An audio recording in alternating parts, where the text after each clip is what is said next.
Hey, this is Laguardia Acting Studio, and today I wanted to do a video in regard to finding the right material for actors to choose for themselves in order to showcase.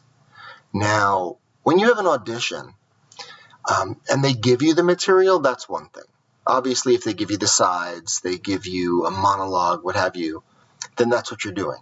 But very often, you need to find your own material, whether it's to do a showcase in front of an agent, manager, or casting director, like we do at our school, or places like Actors Connection, or sometimes you're meeting an agent and they ask to see a scene or a monologue. Or even I've seen a lot of auditions lately that are basically asking actors to self-tape monologues, self-tape scenes, just so they can get a feel for you. Choosing the right material is vital when doing those things. And I've seen actors either not understand how to pick the right material, or they don't understand how bad the wrong material can be. Now, luckily, I've been able to work alongside agents, managers, and casting directors for about the last 12, 15 years or so. So, when you're sitting with them and you're working with them, you learn things, you pick up things. And I remember once a girl was doing a scene from a chorus line. She was 16, and she was doing a scene, and someone was much older. And when it was over, the agent looked at me and said, I don't even know if she was good or not. I was so thrown because it's such a wrong scene for her, and she's far too young for the scene, that I don't even understand why she would do it. So in essence, because it was the wrong choice, they weren't even watching how good your acting was or was not. Okay? So picking the right material for yourself is truly vital. So, for example, you want to stay close to the age. The character should be close in age to you. If you're 19 and you're doing a scene about your 3 kids, that's not going to work. Okay? Or if you're 22 and you're doing a scene that, now that you're retired, that's not going to work. You don't want anything that's going to throw them. Okay? Now, if you get an audition and the audition says the person has a lisp or the person speaks with a southern accent, that's fine. But when showcasing in general or meeting an agent or a manager or what have you, you never want to add characteristics that are not you. First and foremost, they want to see who you are and how you perform. Okay? So if you use an accent, if you decide to make someone have all these extras, they're not going to get a feel for you. Now, again, if it's an audition and they ask for those things, that's perfectly fine. Otherwise, you don't want that. You want to stay away from that. The other thing I tell people is try not to do really famous scenes from movies or TV shows, because ultimately, as soon as you do something very well known, there will be a comparison. Whether you're good or whether you're bad, you're being compared to the way they know it was done. And you don't want that. You don't want to be compared. You want them to focus on you and your work. You don't want them to see the film in your head. I mean, I once saw an actor do a scene from Rocky playing Stallone's role. It wouldn't matter how good he was. You can't do that. You just can't and shouldn't. So you want to find material that suits you age-wise, type-wise, okay? If your general structure is that you're going to play a businessman and you're very sort of, white collar, don't try to play a blue collar role. And it's not to say that you can't, because we're actors, we should be able to do everything. But in the industry, in the film and television industry, they like actors to play close to their type. And yes, type is based on what you look like. Type is based upon your age to some extent and your acting sensibilities. Okay? If you were born and raised in the Bronx and you've got like a heavy Bronx accent, don't try to play a corporate businessman. Okay? Not to say that a guy from the Bronx couldn't be, But in the stereotyped world of film and television, they don't want to see that. If you look like a businessman, play a businessman, play a CEO, play a judge, play a teacher, play a lawyer, play a doctor, because that's sort of the box that they'd like to see you in, okay?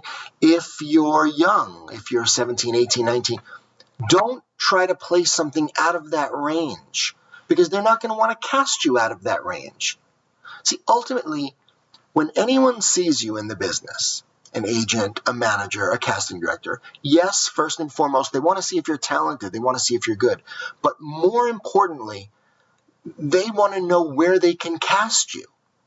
Okay? Agents and managers, they need to submit you. They cannot submit you on everything. Even if you can play everything, even if you're brilliant, they have to submit you on specific types of roles. So they want to know you can play those. Okay? If you're 6'5" and you're like 350 pounds, it behooves you to play a bouncer, to do a scene where you're a security guard, where you're a bodyguard, where you're a prison guard. Do you understand? Because not only will they see that you're good, because if you're good, you should be good in whatever you do. Not only will they see that you're good, but they will see, oh, I can imagine submitting him for this role. I can imagine submitting her for that role. And then it clarifies that if they like you, they know what to do with you. Because something that agents and managers have a problem with very often, and I've seen it, they've said it to me, they'll look at an actor or an actress who's really good and they'll say, I don't know what to do with them. I don't know where to put them. Which means I see breakdowns every day, all week, every month, every year, and I don't know what I would submit her for. I don't know what I would submit him for. So you want to find what you're good at and where your type fits. Okay? So then actors say to me, well, what if I don't know what I'm good at? Okay, well, you should. It's your career. You have to have a grip on who you are and what you do well. And look, maybe you do everything well, and I hope you do. Maybe you're ambidextrous between drama and comedy. But if you're better at one, let's show them where you're stronger. Okay, I always tell people, you want to knock somebody out, you hit with your hardest punch. Well, that's your hardest punch, what you're best at. So if you know you have an affinity for comedy and you know you have good comedic timing, do something comedic. Do something comedic that falls within your type, because that's going to show you off best. If you're very strong with drama, go that route. They may ultimately ask to see something else. They may ask to see something contradicting. They may, if you're good with drama, great. Now can I see comedy? Now can I see drama? Which is great. If anybody wants to see more from you, that is great. But very often when you showcase, you have one shot, okay? You may have 3 to 4 minutes to impress somebody. And I'm talking about somebody that is overwhelmed by actors every single day trying to impress them. You cannot just go in and do, I found this scene online, and it doesn't really fit me, but it's okay. And I don't really connect to it, but it's all right. That's your shot. If you have one shot at trying to get someone in the industry to like you and want to represent you and work with you and submit you, you're going to half-ass it with okay? No. No. Let's be clear. And I always tell my students this, and I always will. This is the most difficult business of all. There is no industry more difficult to get famous and to just be working in than the acting business. So you've got to be smart. Yeah, you got to be talented and you got to work hard and dedicated and all that, but you also have to be smart. And when you have an opportunity, you have to use it correctly.